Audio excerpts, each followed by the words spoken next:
chair security meeting in the region as he calls on the population to shun from illicit drug consumption and for the entire population of the region to terrorize their terrorists. In his words, the meeting took place in the town of Limbe yesterday. Plus, World Music Day is celebrated today in Cameroon and around the world with emphasis given on music and the various genres that music commands as the world celebrates World Music Day with a call for quality music to be done by all artists. Those were major stories. Good evening to you all. This is High Prime of Friday, the 21st of June 2024. For presentation, I am attending Larry Kevin Tabot. To start off with one of our list stories, as we did mention earlier on, Southwest Governor Bernard Okala-Belai yesterday chaired a security meeting in the coastal town of Limbe as he called on the population to shun away from illicit drug consumption and for the people of the Southwest region to terrorize the terrorists, as some pockets of resistance of the Ambazonian movement is quite visible in the region. Alice Lekeliengwe-Kome was there for that security meeting and now files in this report from Limbe. This is the Southwest Regional Administrative Coordination Security Meeting held in Limbe this Thursday, June 20, 2024. The meeting, chaired by the Southwest Governor Bernard Okala-Belai, who in his opening statement appreciated the work put in by all sectors to restore peace in the Southwest region. And we must congratulate the populations. The populations has understood that the only way, the only forward is activities, that they have been misled, manipulated by those guys. So we want to continue to reassure the population that in what they are doing, they have responded positively to the appeal of the head of state.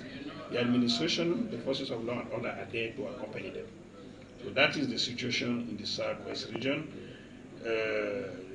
That situation also means that we must continue to work hard, because it is not because everything is under control that we say that they are no longer terrorists, they are no longer bandits. They are there, but they are under high surveillance, and we continue to invite the population to collaborate, to denounce them, to terrorize the terrorists.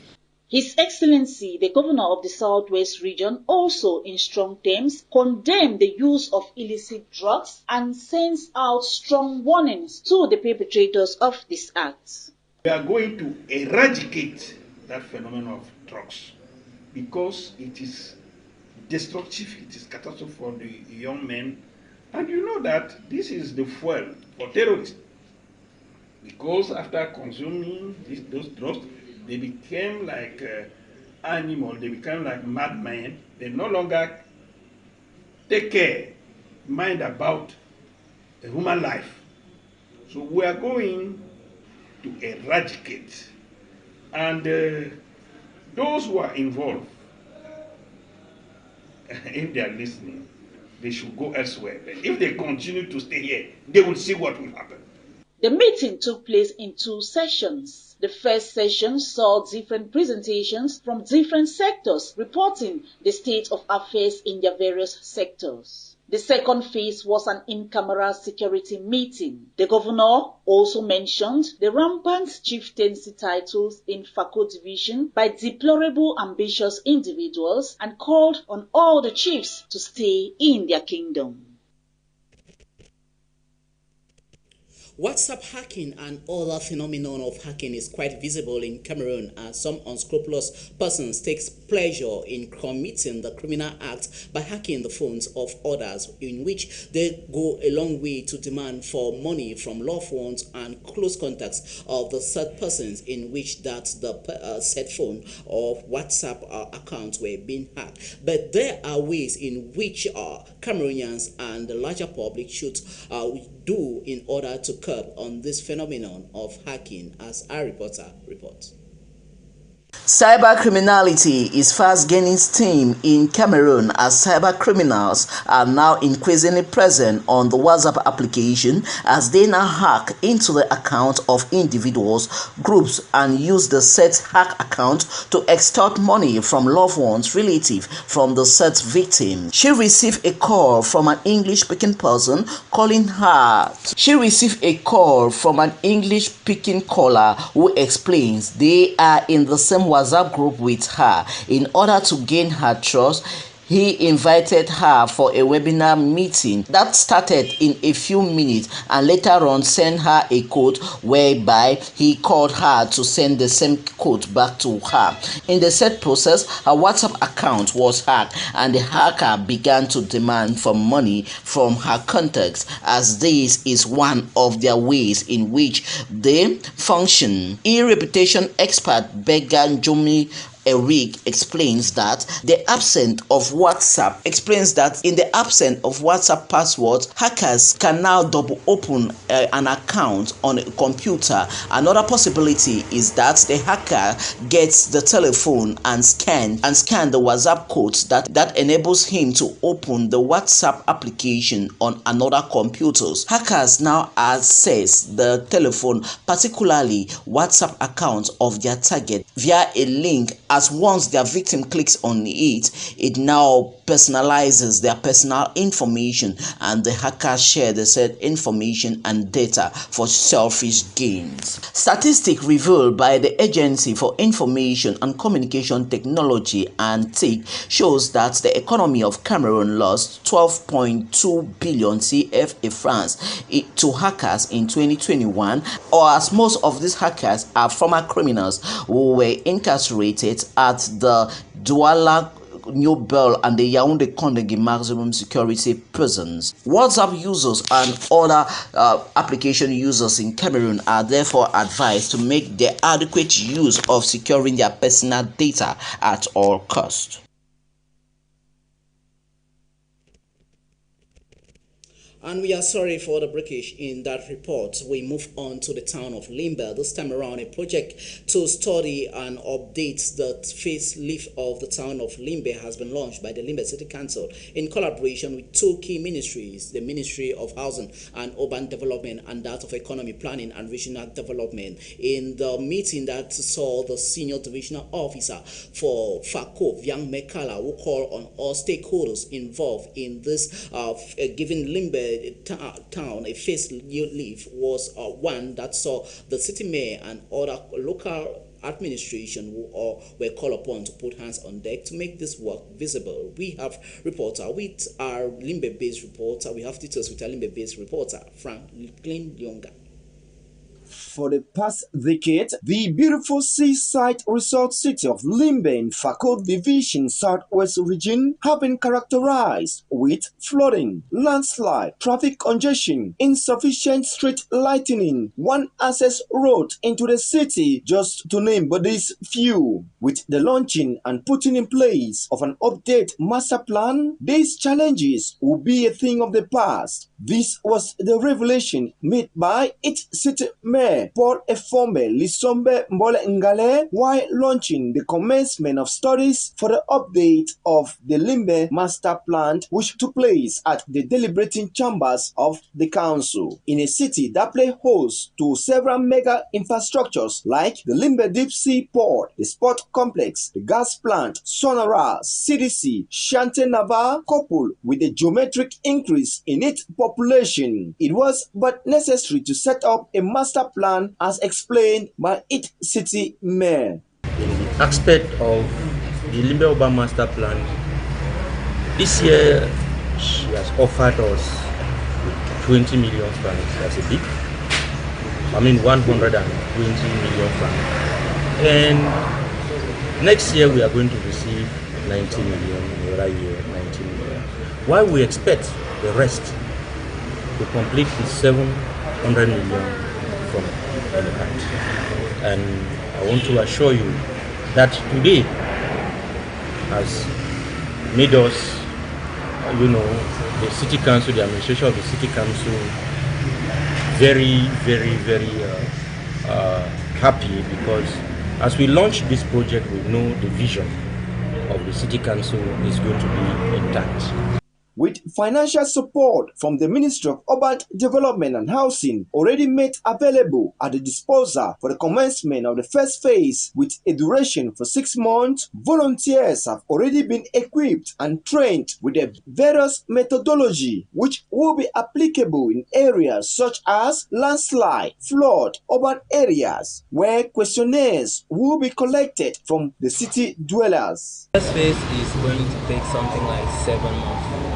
7 months, and the second phase usually take 10 months. So the whole of the year 2025 we are going to work on this second phase. On his part, the senior divisional officer for FACO, Anjabe Viang Mekala, saluted the collaboration between the Limbe City Council and Minipart as well as Minindu to improve on the living condition of its inhabitants. From Limbe, we cross over to the nation's political capital city of Yaoundé, where it's now final. Cameroonians will have their identity cards in less than 48 hours. This was a pronouncement from the Delegate General of National Security, Martin Bangangele, who we call it doubles as the police boss in Cameroon, following the laying of the foundation stone of one of the centers that will play host to the construction or fabrication of the national identity card in the neighborhood of A2D in Yaoundé. This laying of the foundation stone saw in attendance the German ambassador to Cameroon, the set German enterprise that will be in charge of the production of the 48 hours identity cards, as our staff lady Claudine Tamfu tells us more. Following the announcement by the Director General of National Security, Martin Bangangele, last year 2023, on the fabrication of national identity cards within 48 hours, the laying of the foundation stone of Ikpeone Center at the A2D New Administration Center and revealing the national production plan. Concretely, this would permit the fast production of identity card across the national territory, adding to the 3 major sites.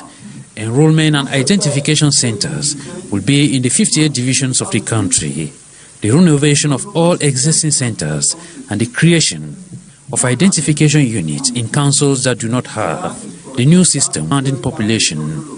A point where the Director General of National Security reiterates all stakeholders must play their roles.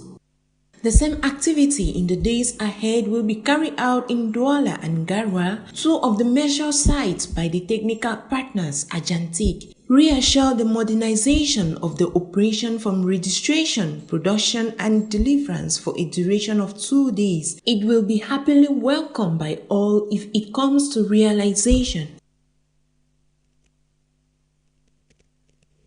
And we remain in the nation political capital city of Yaoundé, this time around with the hot phase where a 23-year-old young lady has given birth to a set of twins, that is a boy and a girl, via in vitro fertilization in the Yaoundé Endoscopic and Obstetric Reproductive Health Hospital known as Crasel through in vitro fertilization. According to the couple, the lady and the husband have tried to have babies but couldn't, but via the endoscopic via in vitro fertilization, it was visible, as the Director General of the Yaoundé Crasel Hospital, Professor Jean-Marie Cassia, elucidates more with our reporter on that. After several attempts of having a baby of hers, the 23-year-old mother is now smiling after a delicate case of bearing babies, but she decided to come to the Yaoundé Gynecologic and Endoscopic Surgery, Human and Reproductive Hospital known as Crasel. The problem was that the husband's sperm parameters were very, very bad. We tried even the fact that she's young, trying to insemination, but it doesn't work. 6 times, don't insist. You should go through in vitro fertilization.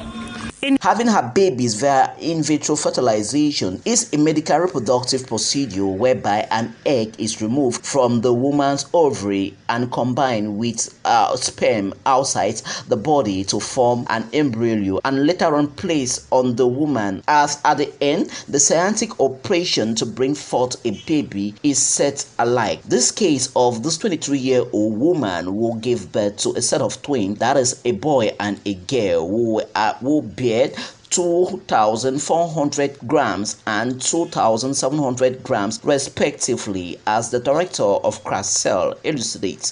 The baby is short. The second problem was that the baby was in transverse positions, both. None of this baby could have passed through the vaginal route. The third point is that when you see this lady, she was expecting to have this baby since. With all the problems she had, I think it was an indication to do a cesarean section.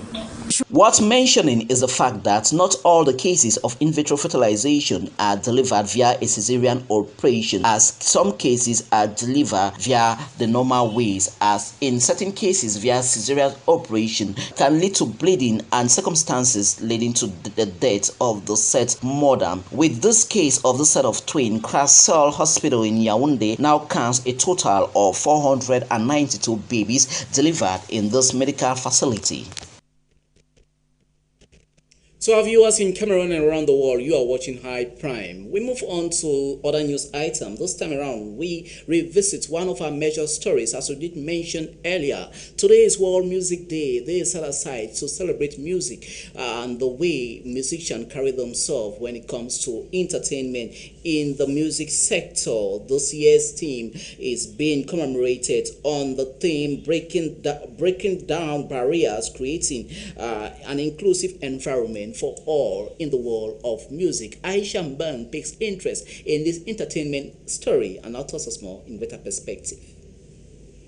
Every June 21st of each year, the world celebrates music through World Music Day. This global event is also known as Fête de la Musique in French. On this day, streets, parks, plazas and other public areas transforms into lively stages. Musicians of all genres and backgrounds come together to share their love for music, performing for enthusiastic crowds, from classical orchestras to rock bands, from solo acoustic artists to electronic DJs. World Music Day showcases a diverse array of musical expressions. In all, the essence of World Music Day lies in its inclusivity. It breaks down barriers and connects people from different walks of life through the shared experience of music. It is hence a day to appreciate the beauty and diversity of musical traditions from around the globe, fostering a sense of unity and cultural exchange. Additionally, World Music Day also emphasizes the importance of music in our lives, as music has the power to evoke emotions, tell stories, and bring comfort. It can also inspire, change, provide solace, and create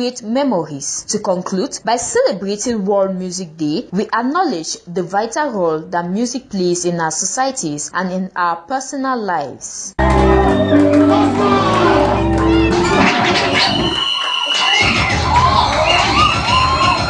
And we move on to this humanitarian story, where a roundtable discussion aimed at empowering women and girls has held in the city of Yaoundé. The said roundtable conference that was called on the behest of the Ngafo Policy Institute was one that's aimed at making sure the women and the girl child are empowered financially as a result for them to avoid sexual harassment or violence from intimate partners who they rely on for their daily survival. Our reporter on that story, Ngunyu Sonita.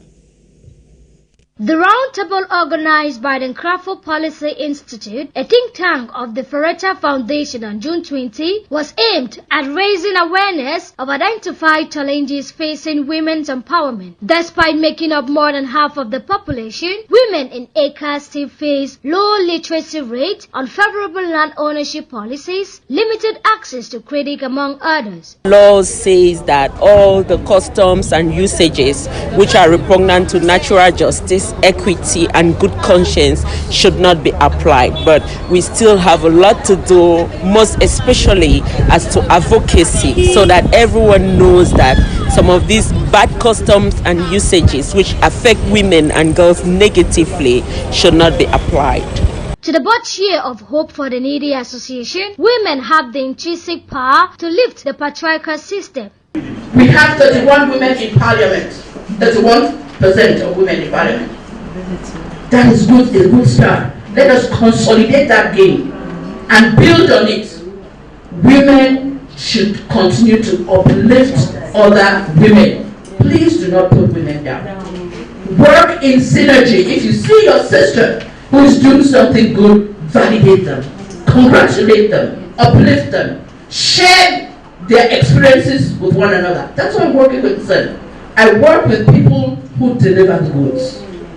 And if I know that I cannot do it, I will call on somebody who can do it. Know your strengths, know your weaknesses, and turn your opportunities or your threats to opportunities. During the enriching session, the participants identified customs and traditions as not favorable to women while encouraging collective effort in ending gender-based violence. The laws are existing, both regional, national and international, but women have a big role to play as far as their empowerment is concerned. They talked about emotional intelligence, they talked about synergies and all of that, and I think that is what women really need in this dispensation. Education of the girl child, helping them to understand that they can become whatever they want to become and they can go any length that they want to become. So that's a take-home message for me. We're not waiting for somebody to come do it for us. We are grabbing it by ourselves. It is thus imperative that women should make the menu at the dining table and not be the menu by also sensitizing and educating their fellow women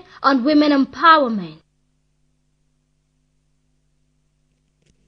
And we move on to our foreign package for tonight. Last night, Thursday, 20th of June, 2024, Kenyans returned to the streets of Nairobi to protest against to protest and destroy properties as they say high tax increase that have been stipulated by the national parliamentarian or parliamentarians in the East African nation of Kenya is one that is quite detrimental to the common man. They were protesting, calling on the administration of the current president to revisit this set taxation policy so that they could have their way is as inflation and high cost of living is reigning in the East African nation of Kenya. More with you, our reporter, Aisha Mben.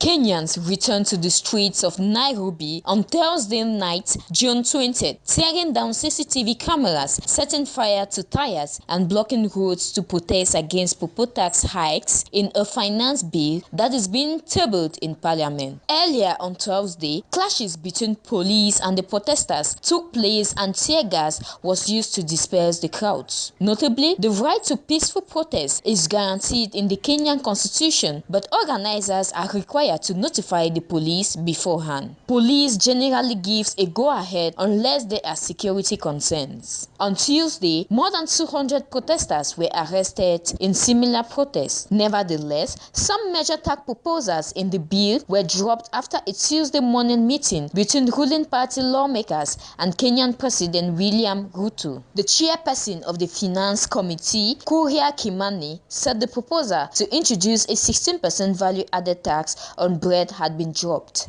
Other levies that had prompted debate have been amended, including a proposed 2.5% motor vehicle annual tax that was to be placed on insurance. Meanwhile, a proposed tax on goods that degrade the environment will also be amended to apply only to imported goods to encourage local manufacturing. But Ruto last month defended the proposed taxes, saying the country must be financially self-sustaining. The legislators started debating the bill starting Wednesday with a vote scheduled for Monday. Worth noting is that last year's finance law introduced a 1.5% housing tax on gross income for salary individuals, despite concerns that it would further burden Kenyans already struggling under a high cost of living, added to the fact that the law also doubled VAT on petroleum products from 8% to 16%.